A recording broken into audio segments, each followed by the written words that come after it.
साथियों, जैसा कि मैं आपको बता चुका था कि भाई रेलवे ग्रुप डी की भर्ती आपकी जनवरी में आ जाएगी, तो 21 जनवरी से उसके ऑनलाइन फॉर्म शुरू हैं।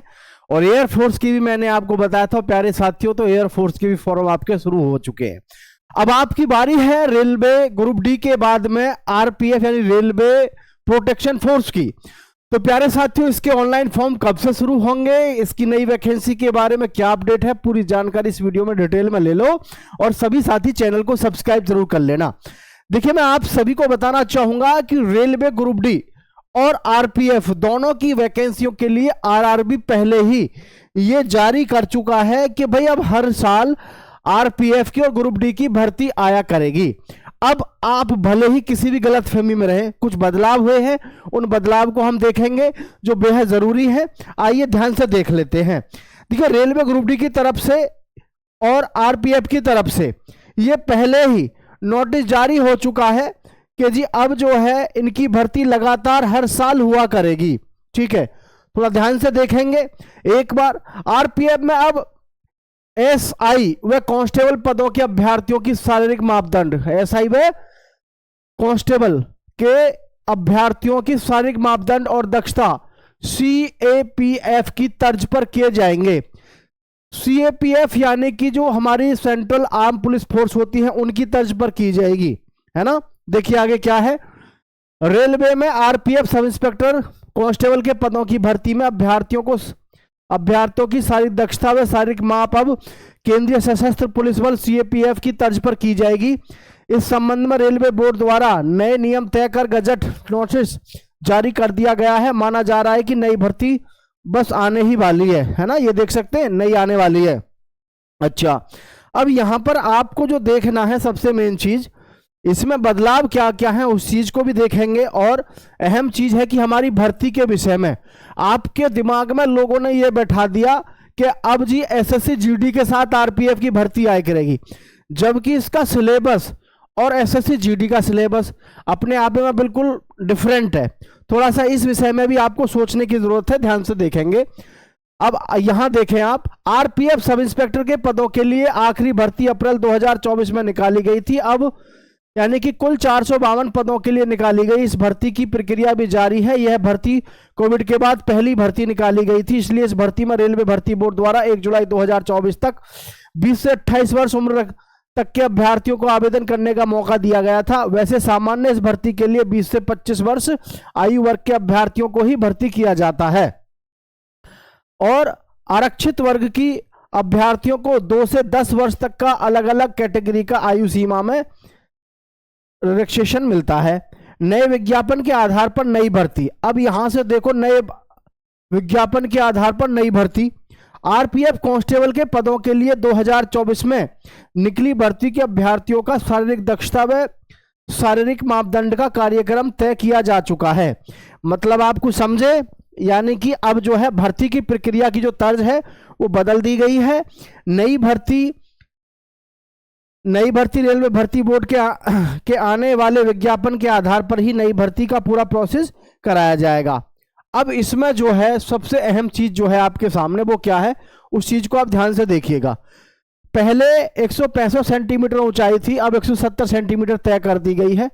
रेलवे बोर्ड द्वारा जारी गजट नोटिफिकेशन में भर्ती के नियम 47, 48, 49 और 51 में सब कुछ संक्षिप्त बदलाव किए गए हैं। इनके विवरण भी जारी कर दिए गए हैं। वर्तमान में जारी एसआई भर्ती में शारीरिक स्तरमान में ऊंचाई 165 सेंटीमीटर तय की गई है। अब इसे बढ़ाकर 170 सेंटीमीटर कर दिया गया है। मतलब आप सीधे सीधे समझ गए होंगे कि अब आपकी जो भर्ती है वो 165 सेंटीमीटर हाइट पे नहीं होगी। कितने पे होगी? 170 सेंटीमीटर पे होगी।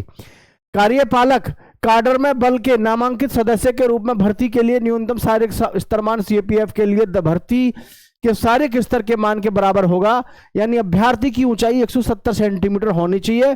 सीना फुलाकर 80 सेंटीमीटर और फुलाकर 85 सेंटीमीटर रहेगा, यानी 80-85। महिलाओं और आरक्षित श्रेणियों के अभ्यर्थियों के लिए न्यूनतम शारीरिक स्तरमान सीएपीएफ स्तर के बराबर ही होगा। मतलब अब तक हम जो फॉर्म अप्लाई करते थे आरपीएफ में 165 सेंटीमीटर पे फॉर्म अप्लाई कर देते थे। जिनकी हाइट मात्र 165 होती थी वो फॉर्म अप्लाई कर देते थे। लेकिन अब अब जो हमारी नई भर्ती आ रही है वो एसएससी जीडी के साथ नहीं आएगी, उसको एसएससी कराएगा। लेकिन कब आ रही है ये भी मैं अब आपको अगले नोटिस में दिखाने वाला हूं। सबसे मेन चीज है कि हमारी जो हाइट थी 165 सेंटीमीटर उसको हटा दिया है और अब कितना कर दिया 170 सेंटीमीटर, जो कि गलत हुआ है, क्योंकि लाखों युवा साथियों का सपना टूटा है। 165 सेंटीमीटर हाइट जब पहले से चलती आ रही थी तो वही सही था, कम से कम अभ्यर्थियों को मौका तो मिल रहा था इसमें, है। इसमें एक बात और कही गई है, इसको ध्यान से देखें। कार्यपालक काडर से भिन्न के लिए सुरक्षा बल के नामांकित सदस्यों के रूप में भर्ती के लिए न्यूनतम शारीरिक स्तरमान भी तय किया गया है। इसके अनुसार अभ्यर्थी की ऊंचाई 165 सेंटीमीटर रहेगी, सीना बिना फुलाए 80 सेंटीमीटर और फुलाकर 85 सेंटीमीटर रहेगा। लेकिन उन अभ्यर्थियों ने जिन्होंने 20 वर्ष की आयु प्राप्त नहीं की है, ऊंचाई की माप में 2.5 सेंटीमीटर और सीने की माप में 5 सेंटीमीटर की छूट तय की जा सकेगी। मतलब समझ रहे हैं आप, जो अभी 20 वर्ष के पूरे नहीं हुए हैं, 17 18 के हों 19 के हों, लेकिन 20 साल पूरी ना की हो, उनको 2.5 सेंटीमीटर की छूट मिलेगी हाइट में, ठीक है। 2.5 सेंटीमीटर की उनको छूट मिलेगी। अब वो तो ठीक है, लेकिन उनका क्या, जो कई साल से मेहनत कर रहे थे, जिनके दिमाग में ये था कि मेरी हाइट भले ही कम है, मैं आरपीएफ में लग जाऊंगा, जिनकी लंबाई हमारी तरह कम है, ठीक है। अब आरपीएफ और यानी कि जो अगर हम बात करें यहाँ पर रेलवे की तरफ से, तो आप ध्यान से थोड़ा सा देखेंगे इसको, बड़े अच्छे तरीके से सुसज्जित तरीके से रेलवे बोर्ड अपनी भर्तियों को करा रहा है। वास्तव में बहुत ही सराहनीय काम है ये आरपीएफ का और रेलवे का। वर्ष 2024 और 25 में 1,20,579 रिक्तियों के लिए भर्ती प्रक्रिया जारी। रेलवे ने पिछले 11 वर्षों में 5.08 लाख नौकरियां प्रदान की। रेल मंत्री श्री अश्विनी वैष्णव ने कहा, कितनी करी हैं?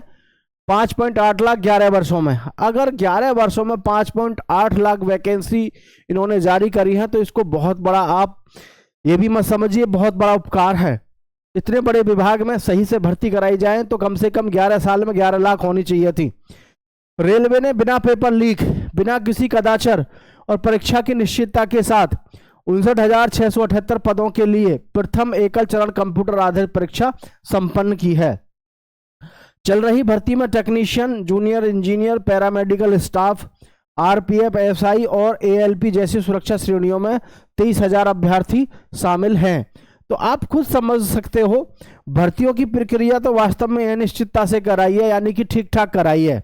जैसे यहां भी आगे दिया हुआ है, इन्होंने जनवरी से दिसंबर 2024 के दौरान सहायक लौको पायलट में खूब भर्तियां दी है इन्होंने। वर्तमान में वार्षिक कैलेंडर 2024-25 के अनुसार 1,20,579 रिक्तियों की भर्ती की प्रक्रिया चल रही है। अच्छा, एएलपी के पदों के लिए प्रथम चरण सीसीटी में 18,799 रिक्तियां, 18,799 रिक्तियां हैं। 18 लाख अभ्यर्थियों ने फॉर्म भरे हैं। तकनीशियन पद के लिए सीबीटी 14,298 रिक्तियां हैं, जहां 26,99,000 लोगों ने फॉर्म भरा। अपने आप में काफी बड़ी संख्या होती है। अब देख लेते हैं आरपीएफ के बारे में। यहां देखें आप, यहां सीधा सीधा आपको हर चीज समझ में आएगी, थोड़ा ध्यान से देखेंगे। दोस्तों के साथ शेयर तो करना ही है। मोड ऑफ एग्जाम, ऑनलाइन आपका एग्जाम लगेगा। Type of questions, objective type question रहेंगे। टोटल प्रश्न आपके 120 रहेंगे। टोटल मार्क्स आपके 120 रहेंगे। और जी एग्जाम ड्यूरेशन आपका 90 मिनट्स रहेगा। नेगेटिव मार्किंग 1/3, ठीक है। और सिलेक्शन प्रोसेस आपका कंप्यूटर बेस्ड टेस्ट होगा, पीईटी होगा, पीएमटी एंड डॉक्यूमेंट वेरिफिकेशन, यानी कि मेडिकल वगैरह सारा कुछ होगा। प्रोसेस आपका सेम टू सेम ही लग रहा है। आगे और देखते हैं अगले में क्या दिया हुआ है, लेकिन जो बदलाव है वो एक तो आपका हाइट में है, ठीक है। आगे देखिए क्या दिया हुआ है।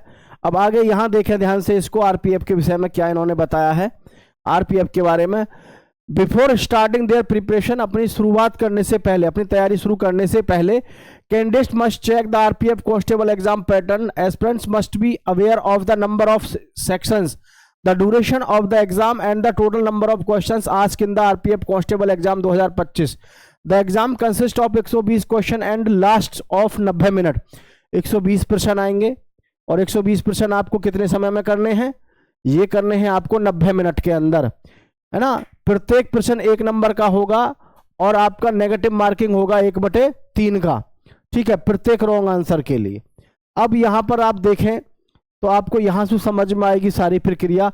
सब्जेक्ट कौन कौन से रहने वाले हैं आपके, बेसिक अर्थमेटिक के 35 क्वेश्चन होंगे, general intelligence and reasoning ability के आपके 35 क्वेश्चन, जनरल अवेयरनेस के 50 क्वेश्चन, टोटल प्रश्न आएंगे टोटल प्रश्न होंगे 120 नंबर के ही 120 नंबर के आपके मार्क्स होंगे।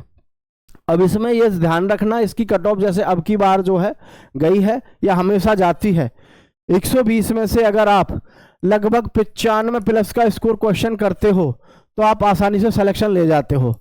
मतलब 120 में से आप अगर 100 का लेके चल रहे हो तो फिर तो कोई दिक्कत है ही नहीं, आप आराम से सिलेक्शन ले सकते हो, और बहुत आराम से भाई, क्योंकि मैथ्स को रीजनिंग को पकड़ बना लो तो 35 दूनी 70 तो आप यहीं से बना देते हो अगर इन पे पकड़ बना लो अच्छे से, क्योंकि इनमें से पूरे लाए जा सकते हैं। जनरल अवेयरनेस में 50 में से आप आराम से अगर ढंग से मेहनत करो तो 35 क्वेश्चन यहां से निकाल दो तो 105 नंबर हो गए, जो आपके लिए 105 प्रश्न हो गए, जो आपके लिए कतई खतरनाक रहेंगे। अब देख लो आरपीएफ का पूरा शेड्यूल इन्होंने क्या क्या बनाया है। ये देखो, railway protection force amendment rule 2025 में क्या बना है, effective date, these rules are called the railway protection force amendment rule 2025 and came into effect upon publication in the official gazette on 17 October 2025 से नियम लागू हो रहे हैं। रिक्रूटमेंट प्रोसेस जो रहेगा, थोड़ा इसको ध्यान से देखिए, यह है रिक्रूटमेंट फॉर सब इंस्पेक्टर और constable executive in RPF will now be conducted through the staff selection commission.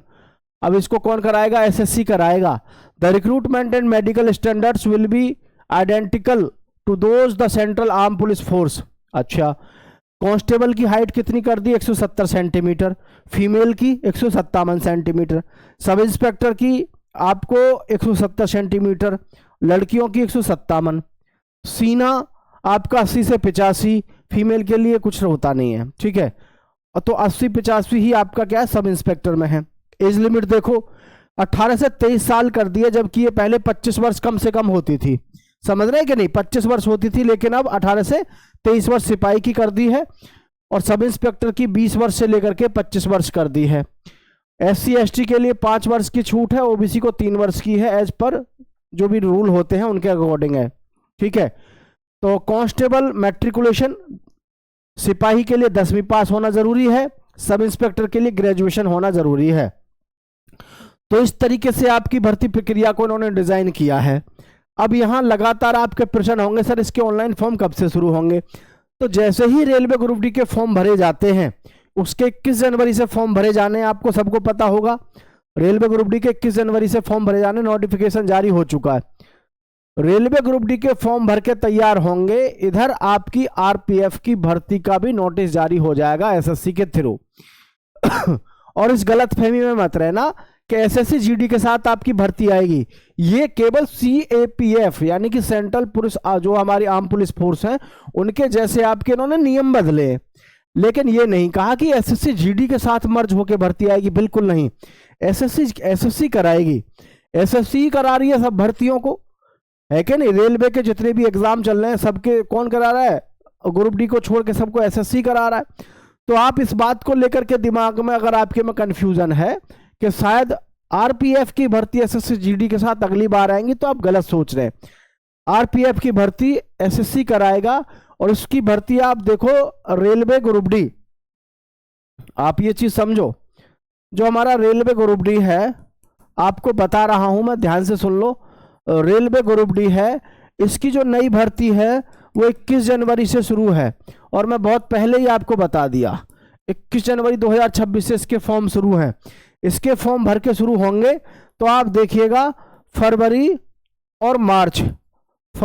और मार्च में आपके इसके आरपीएफ के जो फॉर्म हैं ये भी शुरू हो जाएंगे, ठीक है, ये भी शुरू हो जाएंगे। हमेशा से ही रहा है, रेलवे ग्रुप डी के साथ में हमेशा से रहा है, रेलवे ग्रुप डी की भर्ती आई और उसी के साथ में आपका फिर जो है ये इसका भर्ती आता है, रेलवे भर्ती ग्रुप डी के साथ में आरपीएफ का।